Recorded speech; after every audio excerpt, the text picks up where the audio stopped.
क्रांतिकारी अभिनंदन। जैसा कि चर्चा के क्रम में हमारे माननीय विधान पार्षद जी के द्वारा विस्तार से चर्चा किया गया कि हम किस परिस्थिति में काम कर रहे हैं, बिहार की क्या परिस्थिति है। बिहार में सरकार जो वर्तमान में है दिशाहीन, और दिशाहीन सरकार से हम बहुत ज़्यादा उम्मीद नहीं कर सकते, और इसीलिए कहा गया कि हम सरकार को बदलने की कोशिश करेंगे और बदलेंगे, तभी हमारी समस्याओं का निदान होगा। यह सरकार 20 साल से चल रही है, नीतीश जी के नेतृत्व में 2005 सरकार चल रही है, और 20 साल एक बहुत लंबा समय होता है। कोई बच्चा जन्म लेता है तो 20 साल में मैट्रिक पास कर जाता है, और 20 साल में मतदाता भी बन जाता है 18 साल के बाद, और 20 साल में उसका पूरा जो है नौकरी के समय आ जाता है। तो 20 साल में बहुत बड़ा समय को मिला। लेकिन आज जो बंधुआ मजदूरी की स्थिति, चाहे 865 ENM की बात अभी हो रही थी, या विद्यालय में काम करने वाले विद्यालय रसोईया की बात हो, बहुत आंदोलन हुआ। 1000 से 1250 हुआ, फिर आंदोलन हुआ तो 1500 हुआ, और अभी 1650 भी मिल रहा। ENM के आंदोलन में बहुत लोग, यहाँ सीमा जी बैठी हुए हैं और लोग भी जानते हैं, ENM के आंदोलन में भी हम लोग लगातार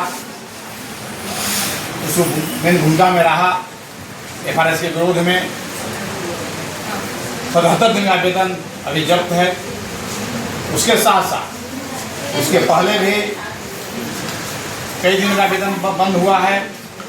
और SSC जी बता रही थी कि ENM के आंदोलन में 2017 के आंदोलन में, जिसके बाद कई हजार ENM का बहाली हुआ, 65-63 लगभग बहाल परमानेंट हुए।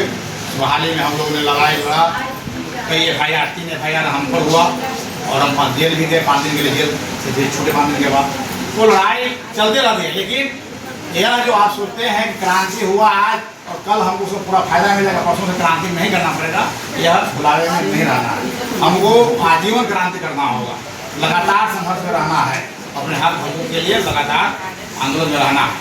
अभी बात हो रहा था आशा कार्यकर्ताओं का समझौता हुआ, आशा कार्यकर्ताओं का आंदोलन चला। आंदोलन के क्रम में बहुत लड़ाई हुई और सरकार से समझौता हुआ। महागठबंधन की सरकार थी, श्री यादव उसमें स्वास्थ्य मंत्री हुआ करते थे, उप मुख्यमंत्री भी थे, उनके साथ आमने सामने बैठ के केवल बात हुआ हमारे संघर्ष मंच के माध्यम से। श्री यादव भी थी, और हमारे महासंघ के नेता रामबली प्रसाद जी थे, रणविजय जी थे, अन्य संगठनों के भी नेता उसमें वहाँ उपस्थित थे। बातचीत हुआ, लेकिन कुछ ही दिनों के बाद सरकार बदल गई। और जैसा कि आप जानते हैं नीतीश कुमार के बारे में, बिहार के मुख्यमंत्री के आचरण के बारे में समझते हैं, तो वह इस तरह से ईगोइस्ट आदमी है कि देखेंगे इसका फायदा तो आशा कर सकता हूँ, जब हमें 80,000 1 लाख आशा करता है, उसका लाभ हम उसको देंगे तो इसका पूरा तेजस्वी के मान चला जाएगा, सिर पर रख तेजस्वी इसका फायदा ले लेगा। ऐसा करो कि इसको रोक रखो, कैबिनेट 2 बार कैबिनेट में जाने के लिए तैयार हो, आदितोषी को मानदेय बदलने के लिए और 1000 से 2000 करने के लिए मानदेय, लेकिन सब कैबिनेट में नहीं जा सका। हम लोग कई बार प्रत्येक अमृत के सामने स्वास्थ्य जो अपन मुख्य सचिव हैं उनसे बातचीत हुआ, हमारे सचिव जी कई बार रहे, सत्यदेव राम हमारे के जो विधायक हैं वो रहे, रणविजय जी रहे, रामबली प्रसाद जी हमारे महासंघ अध्यक्ष रहे। लेकिन हाँ हो रहा है, अब सुधार हो जाएगा। एक बार कैबिनेट में जाने के बाद ही कैबिनेट से लौट गया। और आज स्थिति है कि लगभग 2 साल हो गए, लेकिन यह मामला सॉल्व नहीं हो सका।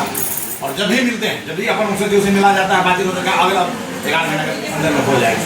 तो हमारे हाथ में नहीं है, हमारे हाथ में आंदोलन करना था, सरकार के केवल सरकार को झुकवाना था। सरकार बात मानी, बात फिर डिफर कर गया, सरकार बदल, उसमें कह भी नहीं सकते हैं, स्वास्थ्य मंत्री वो है नहीं, तेजस्वी यादव समझौता हुआ था, लेकिन सरकार में तो तुम आपसे समझौता हुआ, आप क्यों नहीं लागू कर रहे हैं? लेकिन अब सरकार बदल गई, स्वास्थ्य मंत्री मंगल पांडे है, नाम मंगल पांडे है, लेकिन खाली स्वास्थ्य विभाग अमंगल होता है। स्वास्थ्य विभाग में खाली अमंगल, खाली जो है एनजीओ के माध्यम से पैसा वसूली, ट्रांसफर पोस्टिंग के नाम पर वसूली करो, उसका भया दोहन करो, यही उनका गया। जब मंगल पांडे स्वास्थ्य मंत्री बने हैं, जब तक स्वास्थ्य विभाग में बड़े गिरावट, बहुत बड़े पैमाने पर गिरावट हुआ है। सिर्फ पैसा वसूली का धंधा चलते रहा है, चाहे प्रभारी के माध्यम से हो, अन्य अफसरों के माध्यम से हो,